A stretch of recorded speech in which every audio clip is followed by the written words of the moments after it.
Ato e whaatalo whātol whaapoponga o Tala Fou ma le si o fonga le lau mua i Wellingtone mo le nei vaenga o le aso. I eisa ripoto se pasia le met link na mui lunga le awala tele i mātua o Wellingtone i le tai awa na le la. Sāpolo kaini mga ala se lua i le State Highway tasi ma le lua. E o mai le taimi o Tala Fou e le i moa se tala pe to ofieni tangatana i le pasi le a taimi hana sa i ta avale le falemai ma le vaenga tinei mu.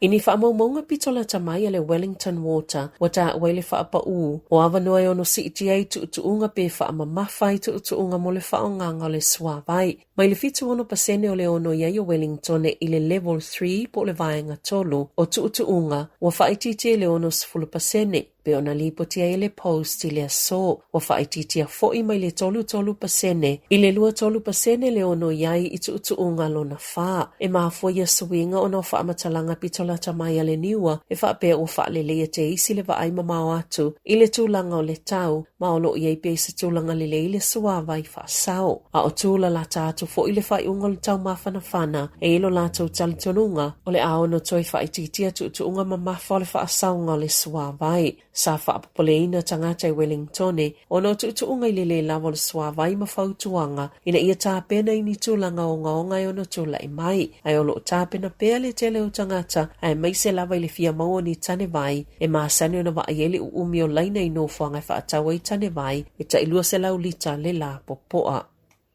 Sa whaalia se tangata i Wellington e le whaate ia o ieina ua vai le 20 pasene o tau e tutongi mai le whaonganga o le card i sana malanga i le malai waalele. O le whaamatalanga le komisi mo mta uputau i pisinisi, o tupe ena whaopopo i tau le company, e whaatatau i tau a masini EFTBOS, e le tala whea ngai mai langona le whaanoa noa. Ona o le tutongi o ia tau e ui whaamatalanga company e le ini tau e toi tutongi ina, e tolu tala valus fursene le tau maasani o le whaonganga o le card po le flat fee, e au fiele lua tala tolus fursene mo le whiwhau ia inga o tupe po le transaction fee, ma le tala limas fursene o le tau le tekonolosi, le whaonga ai le masini. Na whaalia le komisi mo mta upo tangata whaatau, e le tatau na yeini si tau whaopopo po o surcharges, mo tangata whaatau e whaonga ai na cards mo EFTBOS po o credit cards. Ia sulu pesa salu i le masini, e iei fo ilo la to manatu, e le tatau na pasi atu i tangata whaatau le tatau nginga o masini, o lo o whaonga ai le whainga o ia whainga whaapisinisi. Wa moli mawina al Consumer New Zealand le mawalunga o tau whaopopo, po nisi tau le whaonganga o cards. E uina a mata le tula fono o le Retail Payment Systems Act, i le masino November lua lua na whaamwe moe e whaatapula ai tau whaopopo i te tongi le Paywave ma credit cards o le talitonunga al Consumer New Zealand e le te tau o nei lunga atu ma le tasil pasene le tau o le whiwhau ia inga o tupe po le transaction fee ai le te tau fui o nei lunga atu le lua tesi ma le 5% i si tau e te tongi le whaonganga o credit cards i te tonu lava o le atu nuu. O le whaamalosia o pisini se tāpo ni ala tau au nanga i le taimi o le e seta o ni tuutuunga o asoana mua e te tau na ave sea. O le finangalo le o le whaipula le vaianga whaupwhai le Act o Cameron Luxton o Tauranga. Watu ina tu se pile le li whaipule ina ia whaalea o ngā ina ia tuutuunga i whewhaatawa inga i le aso wharai le pa ia po le Good Friday ma le aso sao le e seta. O le pili fo ilena tu ina tu e se tasi na avea ma whaipule le vaianga whaupwhai lava e tasi Chris Bailey. Peitai na te ena mai le pālota i le lua afe lua. A whai e piki mai lana pili le pālota e i le avanoa le leo le ato e lauliliwa i le pāle mene tu la fono whewhaatawa inga o le e seta. Peona sauno o Luxton o le tu la fono o lo iai mo i tu la whaatawa inga whale o loa o lo whaasai nai o na tatala whale o loa i le aso atoa o le aso kerisimasi aso wharai le pa ia aso sao le e seta whaapea i male Anzac Day mai le tai au e o ile tasi le awauli. O le iwa lua pasene o tangata mātutua, sānu nofo i si o manga po o fale e le mama i le sefululua māsina o atua nai o whaamaumonga mo moina maua mai se saili linga na whaia mo le whaalapotopotonga le age concern po o tangata mātutua. Na tāue Dr. Jonathan Charman le na whaululu i le saili linga o le fua whaunga tutono o tangata mātutua o lo nonofo i eitu ainga si o manga o le ono 5 tau sanga ma o lo awhi e manisi eilunga atu le mātutua. o se tase o whaafitauli o isi tangata e nonofo ia se o manga po o whale sa iei ma se tamaiti te whātau sanga le matua. Ele o whailoina e Dr. Charman le vaenga le atunuu le na mawaile to o whaasfulu no tangata mātutua o nonofo ini whale e matua le lava e tele le la pisi o mea ai e pala ma le manongi le anga ma o le tala no i tūlanga matua o ngaonga lava e le tala whea ngai mo le nofo ai o se tangata soifua. O nisi o ia tangata mātutua e nonofo na o i lātou. E e nisi o mafo anga e lai o na a fia i tūlanga whaapea. Ona o nisi a fia i whaafita auli le mafau peitai e lo ni tūlanga i whaamalusi e le whaia iai o ni tonga fitinga o nisi e a fia ngā senga se pe o le stroke po le onga ni ngā senga se o pona aivi e a fia ai pe ua maliu fo i le to alua a enu no fota i to atasi mai matua a fia i lava le soifua maloloina na whaalia i le saililinga. O se whai numero o tangata ono no whai se o manga wha page tono New Zealand e ono o atu i le lua awhela o wha inga o whale o lo ono no whai i le atu nuu. E o ile to o tele o tangata i lisi wha talitali mōni whale, peitai e whai tau se lau whale le ka inga ora i Wellingtone, na silia ma le whama sina i le tau sanga taluai, e le ino no whaini tangata ma o le tele o ia whale, o ni whale fōu, o wha maumaunga Sāmoa le au nanga le post, na whailo ai le whainga tai le ka inga ora, o na aveni tangata no whamau tutongi a lato whale fōu le tau sanga taluai, mai silia ma le awhi whale fōu e le ono no whaini tangata, mai silia ma le awhi le au whainga o whale fōu, sa le ino no whaini tangata i māsino iuni ma au kuso, sa wha o popo ina pea le numero tangata i fia mawani awanoa, mō whale le mālo, mai le luas fulvalu awhi lima se lau, e o atu i le tolu se fulu awhi lima se lau le māsino no vema. Mai le au whainga o whale le ka inga ora, e valu awhi le ito mālo Wellingtone, e lima se lau ono se fulvalu whale le eini tangata sānu no whai, mō le silia ma le wha māsina, na tei whaopopo ni whale whaawhi ala ka inga ora, mai a iuni lua lua e o atu ia o ke topa lua tolu, peitai e o ane le masino o ke topa lua tolu, o le lima se lau fitu se fuluono ia whale fōu, na silia ma le masina e le ini tangata sāno no whai, e lua se lau tolu se fulu lima whale fōu na whau sa silia, ma le wha masina e le ini tangata sāno no whai, na ta ua le minister mo whale Chris Bishop, e le ma whaio na talia ina lea whai numera te mai whaano no le tele o nei whale fau le ini tangata nano no whai i se taimi o lo matua mo o mia e tangata ni whale. Mai le o tala no i whale tuai o lo mo o mia le whale leia ai o whale fau nei sa whawina. E lua so le maafutanga le vasenga o whaipule le vanga wha o whaia le National o lo o whaia i kalai estete a o tape nai mo le amatanga o ngāluenga whaia le palemene ili nei tau sanga. O le maafutanga wha le tau sanga mo mua le National talo mai le taimi na filifili ai le masino o ke topa o lo o whaanga solo pia le wha atinonga o folofolanga a le whainga malo so wha atasi. Mo aso mo moe se lau, talo na taita ia le malo, ai o le a whaapitoa le taimi mo whaipule fōu to asfulu iwa, pei ona li poti ai, na taunu ona po le palemia Christopher Luxon, i kalai estete ma o le awauli o le asole i le talitonunga, o le asauno ai luma o le vaenga wha o pwhai.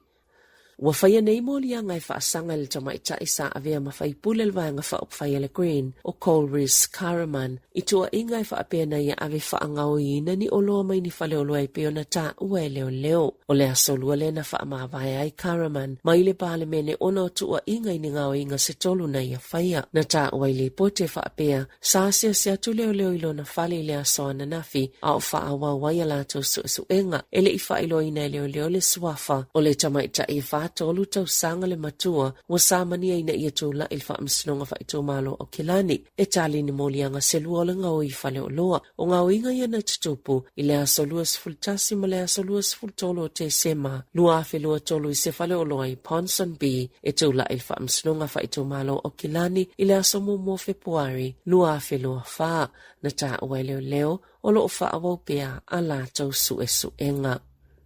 O lo tau fia le fale mai le pulisile o whaala patupatonga o pisinisi au kilani Simon Bridges i se whaalavelave na pa ua i se skut le na manu ai ma ngā wailo na tapulima na afia i fo ima na fōlinga na whaasala lau e Bridges i lunga upenga o sota ingo le Instagram le whaalavelave na afia ai. O Bridges na via mataitai o le National, ma sa via fo ima minister o whela ua inga, sa ia whailolo na nganga whaafitai se ainga na awhiane. Mafisosani a te ia mafaatali se itaunu ua tu se ta avale le fale mai. O le aso tolus fulo se te mantau sanga taluai. Le ana tu e whaiei se filifilinga la whala o inga New Zealand. E toi whaafoua ia inga. E le o la vea pea o fiai e-scooters i lalo le vaenga o ta avale afi. O le tau sanga lua fes fulvalu. Na whaasilsila i le NZTA o e-scooters e le o ni ta avale afi lalo le tola fono whala o inga. I le ele ta siva i wavalu peitai e o ane le aso tolus fulo se te malua felua tolu. Wa mai ale taim whaatulanga ina o le aia inga.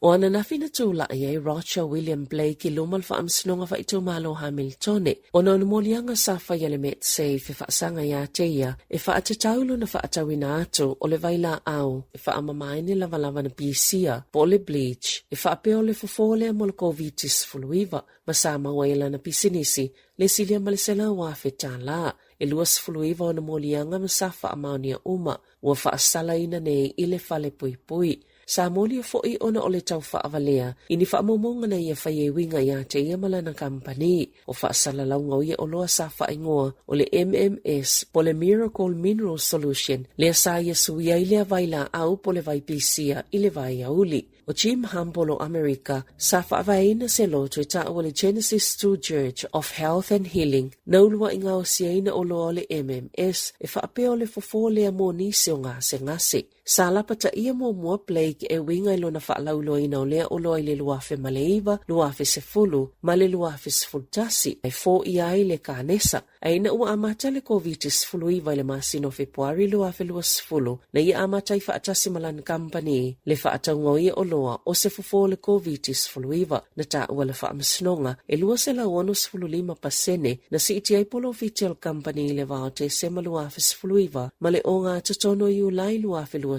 fulu, ma ia maua I se tupe silia ma le selau ma le ono afe la. E se fulu maasina ma vai aso I lua ono fusala I le fale pui pui, ma ua whaatonuina fo I Blake, ina ia tatongi tau le whaamsnonga e whaafe ono selau lua se fulu la.